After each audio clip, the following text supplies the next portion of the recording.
നമസ്കാരം. മലയാളി വാർത്ത ഇൻസൈഡിലേക്ക് സ്വാഗതം. ചില പ്രതീക്ഷകൾ കഴിഞ്ഞ ദിവസം നൽകിയെങ്കിലും ഇറാനും അമേരിക്കയും തമ്മിലുള്ള ചർച്ചകൾ വീണ്ടും വഴിമുട്ടുകയാണ്. കഴിഞ്ഞ ദിവസം നമ്മൾ കണ്ടതാണ്, ഇറാൻ്റെ വിദേശകാര്യ മന്ത്രി പാകിസ്ഥാൻ സന്ദർശിക്കുന്നു. ഇറാൻ നേരത്തെ തന്നെ ചർച്ചകളിൽ പങ്കെടുക്കില്ല എന്നറിയിച്ചിരുന്നതാണ്. എന്നിട്ടും ഇറാൻ്റെ വിദേശകാര്യമന്ത്രി പാകിസ്ഥാനിലെത്തി. ഔദ്യോഗികമായി തങ്ങൾ ചർച്ചകളിൽ പങ്കെടുക്കുന്നു എന്ന യാതൊരു വിവരവും ഇറാൻ നൽകിയില്ല. പക്ഷേ അമേരിക്കയുമായി കമ്മ്യൂണിക്കേറ്റ് ചെയ്യാൻ തന്നെയാണ് ഇറാൻ വിദേശകാര്യമന്ത്രി പാകിസ്ഥാനിലെത്തിയത് എന്ന് വ്യക്തമായിരുന്നു. അമേരിക്കൻ സംഘവും ഉടൻ തന്നെ പാകിസ്ഥാനിലേക്ക് പുറപ്പെടും എന്ന് സൂചനകളുണ്ടായിരുന്നു.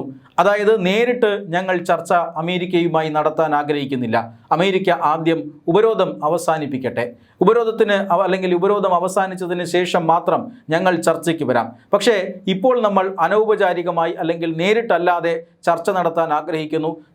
ഞങ്ങൾക്ക് പറയാനുള്ളത് പാകിസ്ഥാൻ പ്രതിനിധി സംഘത്തിനോട് പറയും, പാകിസ്ഥാൻ പ്രതിനിധി സംഘം അത് അമേരിക്കയെ അറിയിക്കും. ഇതായിരുന്നു ഇറാൻ്റെ നിലപാട്. ഇതനുസരിച്ചിട്ടാണ് ഇറാൻ്റെ വിദേശകാര്യമന്ത്രി കഴിഞ്ഞ ദിവസം പാകിസ്ഥാനിലെത്തിയതും ഉടനെ തന്നെ അമേരിക്കൻ സംഘവും പാകിസ്ഥാനിലേക്ക് തിരിക്കും എന്ന് ഡൊണാൾഡ് ട്രംപ് പ്രഖ്യാപിച്ചതും. എന്നാൽ പൊടുന്നനെ മണിക്കൂറുകൾക്കകം തന്നെ ഇറാൻ്റെ വിദേശകാര്യമന്ത്രി പാകിസ്ഥാനിൽ നിന്നും തിരിച്ചുപോയി. പെട്ടെന്ന് തന്നെ ഈ അമേരിക്കയുടെ സംഘത്തിൻ്റെ പാകിസ്ഥാനിലേക്കുള്ള യാത്ര റദ്ദാക്കുന്നു. അമേരിക്കൻ പ്രസിഡന്റ് തന്നെ നേരിട്ട് പറയുന്നു, ചർച്ചകളിൽ വലിയ പ്രതീക്ഷയൊന്നുമില്ല, ഇങ്ങനെ പ്രതീക്ഷയില്ലാത്ത ചർച്ചകൾക്ക് വേണ്ടി അമേരിക്കയ്ക്ക് സമയം കളയാനില്ല എന്ന് പറഞ്ഞുകൊണ്ട് അമേരിക്കൻ പ്രതിനിധി സംഘത്തിൻ്റെ പാകിസ്ഥാനിലേക്കുള്ള യാത്ര റദ്ദാക്കുകയാണ് ചെയ്തത്. സത്യത്തിൽ ഇറാൻ അമേരിക്കയ്ക്ക് സ്വീകാര്യമായ യാതൊന്നും പറഞ്ഞില്ല, അല്ലെങ്കിൽ ഇറാൻ പാകിസ്ഥാനോട് പറഞ്ഞ കാര്യങ്ങളൊന്നും തന്നെ അമേരിക്കയ്ക്ക് സ്വീകാര്യമായിരുന്നില്ല എന്നാണ് ഈ പറയുന്ന സംഭവ വികാസങ്ങളിൽ നിന്നും വ്യക്തമാകുന്നത്. പ്രധാനമായും ഇറാൻ പറയുന്നത് തങ്ങൾക്ക് ആണവ സമ്പുഷ്ടീകരണം നടത്താനുള്ള അവകാശമുണ്ട് എന്നാണ്. അതുകൊണ്ട് തന്നെ എത്രമാത്രം നശിപ്പിക്കാൻ ശ്രമിച്ചാലും ഞങ്ങളുടെ ആണവായുധങ്ങൾക്ക് അല്ലെങ്കിൽ ആണവ സമ്പുഷ്ടീകരണ പ്രവർത്തനങ്ങൾക്ക് യാതൊരു കേടുപാടുകളും ഉണ്ടായിട്ടില്ല, അതുകൊണ്ട് തന്നെ ഞങ്ങളത് തുടരും. പക്ഷേ അമേരിക്ക പറയുന്നത് ഈ ആണവായുധങ്ങൾ നിർമ്മിക്കാനുള്ള അവകാശം ഇറാനില്ല എന്നാണ്. കാരണം ഇസ്രായേൽ ഉൾപ്പെടെയുള്ള രാജ്യങ്ങളെ നശിപ്പിക്കുക എന്ന ലക്ഷ്യത്തോടു കൂടിയാണ് ഇറാൻ ആണവായുധങ്ങൾ നിർമ്മിക്കുന്നത്. ഇത് അനുവദിക്കാനാവില്ല എന്ന് അമേരിക്ക പറയുന്നു. മാത്രമല്ല, സമ്പുഷ്ടീകരിക്കപ്പെട്ട ഏതാണ്ട് 400 കിലോഗ്രാമോളം വരുന്ന യുറേനിയം അമേരിക്കയിലേക്ക് മാറ്റണം എന്നും അമേരിക്ക ആവശ്യപ്പെടുന്നു. ഇറാൻ്റെ മറ്റൊരു പ്രധാനപ്പെട്ട ആവശ്യം ഹോർമൂസ് കടലിടുക്കിലുള്ള തങ്ങളുടെ അധികാരം അനുവദിച്ച് കിട്ടണമെന്നാണ്. അമേരിക്ക അതിനൊരു ഒരുക്കമല്ല. ഹോർമൂസ് കടലിടുക്ക് വേണമെങ്കിൽ ഇറാനും അമേരിക്കയ്ക്കും ഒരുമിച്ച് നിന്നുകൊണ്ട് നിയന്ത്രിക്കാം എന്നാണ് അമേരിക്ക പറയുന്നത്. അതോടൊപ്പം തന്നെ ഇറാനുമായി യുദ്ധത്തിൽ അല്ലെങ്കിൽ ഇറാനെ ആക്രമിച്ച അമേരിക്ക ഇറാനിൽ വലിയ നാശനഷ്ടങ്ങളാണ് വരുത്തി വച്ചിട്ടുള്ളത്. അതിന് ഇറാന് നഷ്ടപരിഹാരം വേണം. ഈ വെടിനിർത്തൽ പ്രാബല്യത്തിൽ വരണമെങ്കിൽ അല്ലെങ്കിൽ ഈ വെടിനിർത്തൽ തുടരണമെങ്കിൽ, സമാധാന കരാർ ഒപ്പിടണമെങ്കിൽ അമേരിക്ക ഞങ്ങൾക്ക് നഷ്ടപരിഹാരം നൽകിയേ മതിയാകൂ. വൻ തുകയാണ് ഇറാൻ അമേരിക്കയിൽ നിന്ന് നഷ്ടപരിഹാരമായി ആവശ്യപ്പെടുന്നത്. $270 ബില്യൺ ഇറാൻ അമേരിക്കയിൽ നിന്നും ആവശ്യപ്പെടുന്നത്.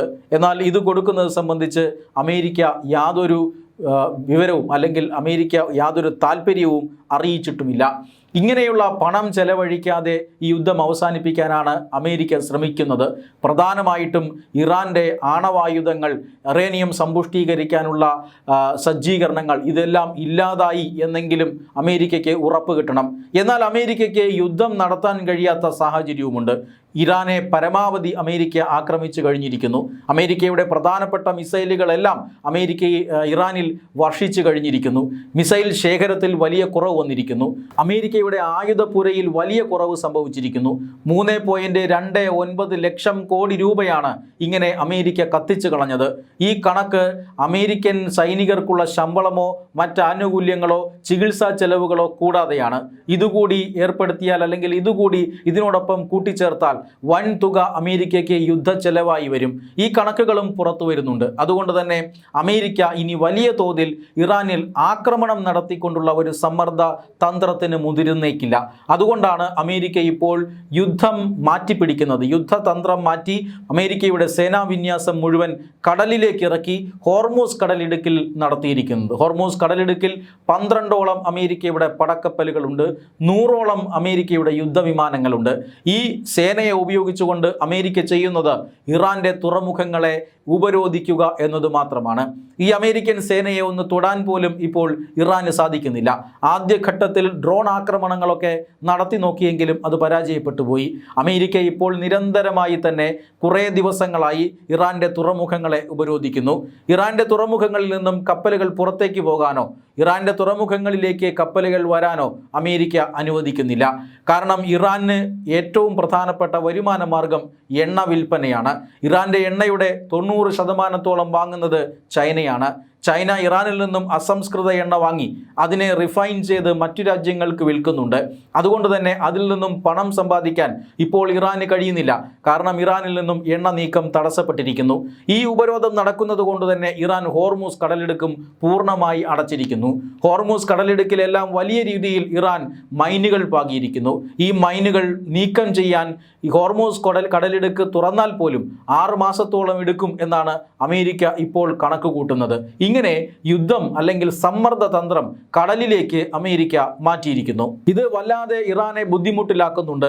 മിസൈൽ ആക്രമണം നിരവധി നടത്തിയിട്ടും ബോംബ് വർഷം നിരവധി നടത്തിയിട്ടും ഇറാൻ കുലുങ്ങുന്ന മട്ടില്ല. ഇറാനിനുള്ള സർവ്വതും തകർന്നടിഞ്ഞിട്ടും ഇറാന് യാതൊരു പ്രശ്നവും ഉണ്ടായില്ല. ഇറാൻ നിരന്തരം ഗൾഫ് രാജ്യങ്ങളെ ആക്രമിക്കുന്നത് തുടർന്നുകൊണ്ടേയിരുന്നു. എന്നാൽ ഹോർമൂസ് കടലിടുക്ക് ഉപരോധിച്ചു തുടങ്ങിയപ്പോൾ അല്ലെങ്കിൽ ഇറാന്റെ തുറമുഖങ്ങളെ ഉപരോധിച്ചു തുടങ്ങിയപ്പോൾ ഇറാന് ചില പ്രശ്നങ്ങൾ ഉണ്ടായി. ഇറാൻ ചെറുതായൊന്ന് ഇളകി തുടങ്ങി. അതുകൊണ്ടാണ് പ്രത്യക്ഷമായിട്ടല്ലെങ്കിലും ചർച്ച നടത്താൻ തയ്യാറാണ് എന്ന് ഇറാൻ അറിയിച്ചത്. അതായത് ഹോർമൂസ് കടലിടുക്ക് ഉപരോധിച്ചുകൊണ്ട് ഹോർമൂസ് കടലിടുക്കിലൂടെയുള്ള കപ്പൽ ഗതാഗതം തടഞ്ഞുകൊണ്ട് അമേരിക്കയെയും മറ്റ് ലോകരാജ്യങ്ങളെയും സമ്മർദ്ദത്തിലാക്കാം എന്നാണ് ഇറാൻ കണക്ക് കൂട്ടിയത്. പക്ഷേ അതേ നാണയത്തിൽ അമേരിക്ക തിരിച്ചടിക്കുകയാണ്. അമേരിക്കയാണ് ഇപ്പോൾ ഹോർമൂസിൽ ഉപരോധം തീർക്കുന്നത്, അതും ഇറാന്റെ തുറമുഖങ്ങൾക്ക് നേരെ. സാമ്പത്തികമായി വലിയ പ്രശ്നങ്ങൾ ഇതുമൂലം ഇറാൻ ഉണ്ടാകുന്നുണ്ട്. ഇറാനിൻ്റെ നട്ടെല്ല് തന്നെ ഇപ്പോൾ തകർന്നിരിക്കുകയാണ്. അങ്ങനെ തകരാനുള്ള വലിയ സാഹചര്യമുണ്ട്. ഇറാനിലേക്ക് ഈ മിസൈലുകളും മറ്റും നിർമ്മിക്കാനുള്ള ചില അസംസ്കൃത വസ്തുക്കളും ഈ കടലുകൾ വഴി തുറമുഖങ്ങളിലേക്ക് എത്തുന്നു എന്നും അമേരിക്കയ്ക്ക് സൂചന നൽകിയിട്ടുണ്ട്. അമേരിക്ക പിടിച്ചെടുത്ത ഒരു കപ്പലിൽ നിന്നും ചൈനീസ് നിർമ്മിതമായ രാസവസ്തുക്കളാണ് ആ കപ്പലിൽ ഉണ്ടായിരുന്നത്. പരിശോധനയിൽ തെളിഞ്ഞത് ഇത് മിസൈലുകൾ ഉണ്ടാക്കാനുള്ള രാസവസ്തുക്കളാണ് എന്നാണ്. അതായത് ആയുധങ്ങൾ ഉണ്ടാക്കാൻ ചൈനയടക്കമുള്ള രാജ്യങ്ങൾ ഇറാനെ സഹായിക്കുന്നുണ്ട്. ആ സഹായം ലഭിക്കുന്നതും ഈ തുറമുഖങ്ങളിലൂടെയാണ്. അതുകൊണ്ടാണ് അമേരിക്ക ഹോർമൂസ് കടലിടുക്കിനെ ബന്ധിച്ച് മിണ്ടാതിരിക്കുന്നത്. വലിയ തുക ചെലവാകുന്നില്ല. മിസൈലുകളും ബോംബുകളും വർഷിച്ച് പണം കളയേണ്ട ആവശ്യമില്ല. അതേസമയം ഇറാനെ പിടിച്ചു ഉലയ്ക്കുന്നുമുണ്ട് ഈ ഉപരോധം. ഇത് വിജയകരമാണ് എന്ന് അമേരിക്കയ്ക്ക് തോന്നിയിട്ടുണ്ട്. അതുകൊണ്ടാണ് അമേരിക്ക ചർച്ചകൾ നടന്നില്ലെങ്കിലും ഞങ്ങൾക്ക് കുഴപ്പമില്ല എന്നൊരു നിലപാട് ഇപ്പോൾ സ്വീകരിക്കുന്നത്. വേണമെങ്കിൽ ഇറാൻ ചർച്ചയ്ക്ക് വരട്ടെ, വേണമെങ്കിൽ ഇറാൻ ഞങ്ങളുടെ ആവശ്യങ്ങൾ ഉന്നയിക്കട്ടെ, ഞങ്ങൾ വെടിനിർത്തൽ തീർച്ചയായും അവസാനിപ്പിക്കാം. ഇതാണ് ഇപ്പോൾ അമേരിക്കയുടെ നിലപാട്. ഞങ്ങൾക്ക് സ്വീകാര്യമല്ലാത്ത കാര്യങ്ങളാണ് ഇറാൻ പറയുന്നതെങ്കിൽ ഞങ്ങളുടെ സംഘം പാകിസ്ഥാനിലേക്ക് പോകില്ല. ഇതാണ് അമേരിക്കയുടെ ഇപ്പോഴത്തെ നിലപാട്. അതുകൊണ്ട് തന്നെ ചർച്ചകൾ വഴിമുട്ടിയിരിക്കുകയാണ്. വലിയ പ്രതിസന്ധി ഉടലെടുക്കുകയാണ് വീണ്ടും. ആ പ്രതിസന്ധി എന്ന് പറഞ്ഞാൽ അമേരിക്കയെയും ഇറാനെയും മാത്രം ബാധിക്കുന്നതല്ല, ഇന്ത്യ ഉൾപ്പെടെയുള്ള മറ്റ് പല രാജ്യങ്ങളെയും ബാധിക്കും. കാരണം അമേരിക്ക എന്നുവരെ ഇറാൻ്റെ തുറമുഖങ്ങളെ ഉപരോധിക്കുന്നുവോ അന്നുവരെ ഇറാൻ ഈ ഹോർമൂസ് കടലിടുക്ക് അടച്ചിടും. അങ്ങനെയാണ് എങ്കിൽ ഹോർമൂസിലൂടെയുള്ള എണ്ണ നീക്കം തടസ്സപ്പെടും. ലോകത്തിലേക്കുള്ള മുഴുവൻ എണ്ണ നീക്കത്തിൻ്റെ ഏതാണ്ട് 20% നടക്കുന്നത് ഈ ഹോർമൂസ് കടലിടുക്ക് വഴിയാണ്. ഇന്ത്യ ഉൾപ്പെടെയുള്ള രാജ്യങ്ങൾക്ക് അത് വലിയ പ്രതിസന്ധി ഉണ്ടാക്കുകയും ചെയ്യും. നേരത്തെ ഇന്ത്യയുടെയും ചൈനയുടെയും അടക്കമുള്ള കപ്പലുകൾ അതുവഴി നിയന്ത്രിതമായി ഇറാൻ കടത്തിവിട്ടിരുന്നു. പക്ഷേ ഇതിപ്പോൾ അതും നടക്കാത്ത സാഹചര്യമാണ്. ഇന്ത്യൻ കപ്പലുകൾക്ക് നേരെ പലതവണ വെടിവെപ്പുണ്ടായിട്ടുണ്ട്. ഇപ്പോൾ ഇറാൻ പിടിച്ചെടുത്തിരിക്കുന്നത് സഞ്ചരിക്കുന്ന ഒരു കപ്പൽ ഇന്ത്യയുമായി ബന്ധമുള്ള കപ്പലുമാണ്. അതുകൊണ്ട് തന്നെ ഹോർമൂസിൽ വലിയ പ്രതിസന്ധി ഉടലെടുക്കുന്നു. ആ പ്രതിസന്ധി ഇല്ലാതായേക്കും എന്ന ശുഭസൂചന നൽകിക്കൊണ്ടാണ് ഇറാന്റെ വിദേശകാര്യമന്ത്രിയും സംഘവും പാകിസ്ഥാനിലെത്തിയത്. പക്ഷേ ആ ചർച്ചയും അലസി പിരിഞ്ഞിരിക്കുന്നു. ഇറാൻ ഇപ്പോൾ മറ്റു പല രാജ്യങ്ങളുമായും, തുർക്കി പോലെയുള്ള മറ്റു പല രാജ്യങ്ങളുമായും ചർച്ച നടത്തുന്നുണ്ട്. പക്ഷേ ആ ചർച്ചകൾ ഫലവത്താകുമോ എന്ന് ഇപ്പോൾ സംശയമാണ്. ഇറാന്റെ ആവശ്യങ്ങളോട് അല്ലെങ്കിൽ ഇറാൻ മുന്നോട്ട് വയ്ക്കുന്ന നിലപാടുകളോട് അമേരിക്ക ഇപ്പോൾ പൂർണ്ണമായും നിസ്സഹകരിക്കുകയാണ്. പ്രതിസന്ധി പശ്ചിമേഷ്യയിൽ തുടരുകയുമാണ്.